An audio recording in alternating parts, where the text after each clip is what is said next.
And this thing used to be present, close by, I don't know. And that was my experience, pretty much. I would either fall asleep. There was one night in particular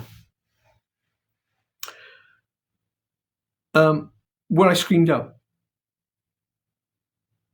And I remember being in the corner of the room, up by the ceiling, and this, whatever it is, how can I explain it? It just got close, I suppose, and I could feel the terror, or maybe I saw something. Whatever it is, it's way back there.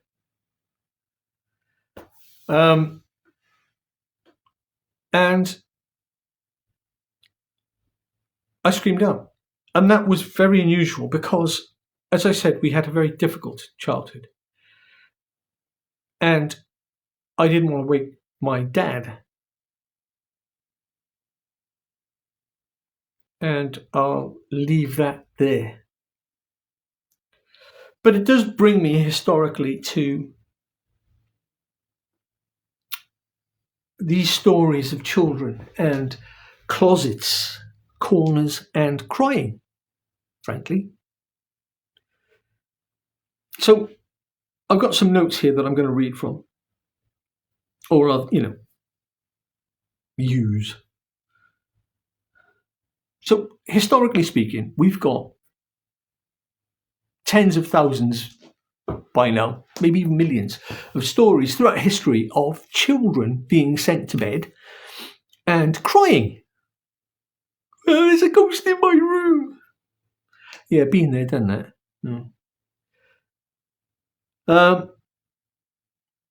And so they see ghosts and ghouls, and the parents dismiss them. And that's been the story of being a frightened child at bedtime forever, frankly. But here's the thing. Now, we've got baby monitor cameras. And I find myself looking on YouTube, doing research.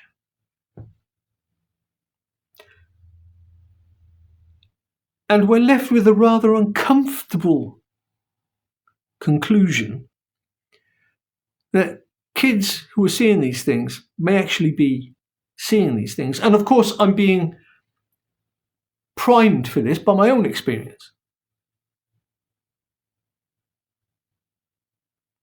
There are children who are seeing things all the time, and not just at night, not just at bedtime, but they're being scared all over.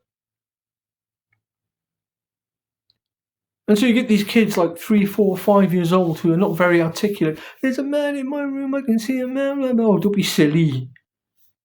Go and play, go on. Because as adults, we appear to move away from whatever it is children have. And as if to bolster what the children see, we've got pets who react to things. I've had my own experience when I lived another life. And I mean in real life, not a spiritual life. I was never Caesar or anything. I think most dog owners could attest to the fact that their dogs have gone on high alert for no apparent reason. And in some cases, in the homes in which they live.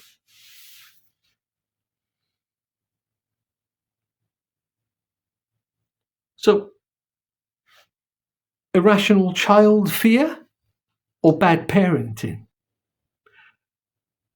You decide.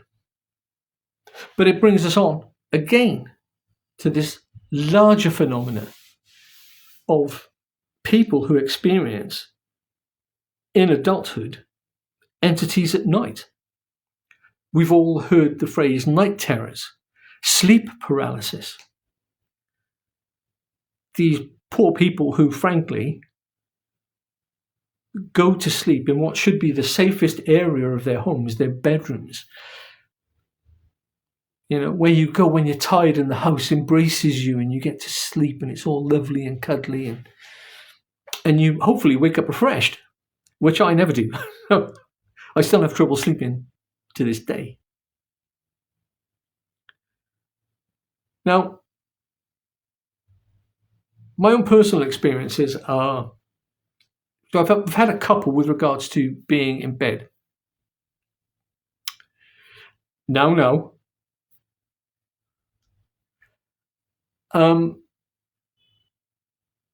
I was married once, like I say, in another life. And I've always dreamt in colour. I've always felt everything. When it's raining, I get wet. I dream in surround sound, as they say, Technicolor. And I can taste things in dreams. If I'm eating something, I know what it tastes like. I never dream, ever, or have ever dreamed, that I know of where I live currently. My dreams are always about other places, or most often places I've been to in the past, or maybe seen on the TV, that kind of, the dreaming by inference and stuff like that. So I'm asleep in the bed. So you imagine like a square bedroom. My ex-wife on the left side of the bed. I'm on the right side of the bed. The bedroom door is next to my ex-wife on the left side of the bed. And to get up and go out, I have to get up off my side of the bed, go around the bottom of the bed, go back on myself and out the bedroom door. And so this evening I go up to pee. Not unusual. So I get up, it's dark, the curtains are open, there's a light coming in through the bedroom window, I think the moon. I go round again, and as I exit the bedroom door, as I say, it's dark, except for like the ambient light, because I will have gone to sleep with the light on, and as I'm nodding off, I'll switch it off, because it's not fair on whoever's with me in bed. So I do try to accommodate that, and I still do that now. When I start to nod off, I'll switch the light on. So it's dark, I get up, I go around the bed, I go out the door, and as I turn left to go down a few stairs in the hallway to the bathroom, something hits me on the chest, pushing me backwards. I then look down, and it's a grey alien thing with big black eyes, just like that, only small, softer features, not as angular at all. And it's pushed me back into the bedroom.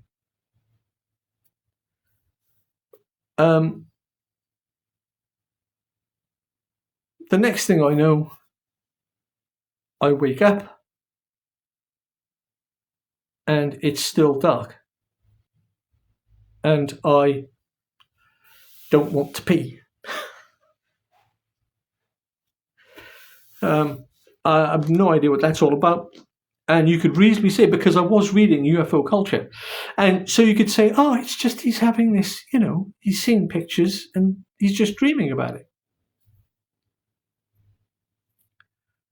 But was I having irrational adult fear?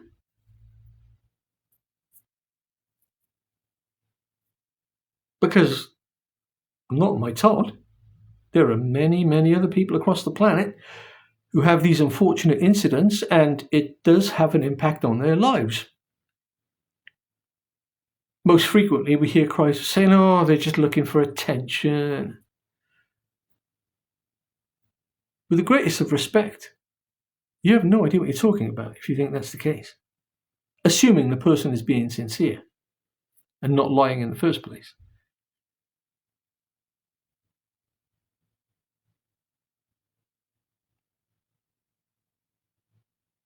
I had another incident with my partner now, a few years ago, where we were in bed together, and I awoke still laying in bed, um, pushing backwards against my partner, who was in bed, trying to get away from the edge of the bed, if you like. It's the only way I can describe it. So I'm laying here. The bedroom window is to my right, obviously the bedroom floor. I'm laying, looking out, and something really scared me. And I don't have any memory of having a nightmare. And as I say, I'm very good with my dreams. I can usually recall them. Not all of them. I'd be lying if I said I could. But, when you have things that happen to you which are odd, and sometimes other people experience these things, you understand in pretty short order that they're happening. The difficulty then becomes as you go through life, as the individual who's experienced some odd things. Does a random knife falling off a counter constitute something odd? Or was it just a knife falling off a counter? To a hammer, everything looks like a nail, and that's a real danger, being someone who experiences something. And so this is why I pushed it back. I tried my best to keep it at arm's length, and did a pretty good job, I have to say. I used to work for a council, a very blue-collar job. The chaps I used to work with, very down-to-earth, very working class, very no-nonsense, but loved a laugh. We were massively profane and insulting to each other, and it was just the funniest time you've ever had in your life. Great bunch of lads.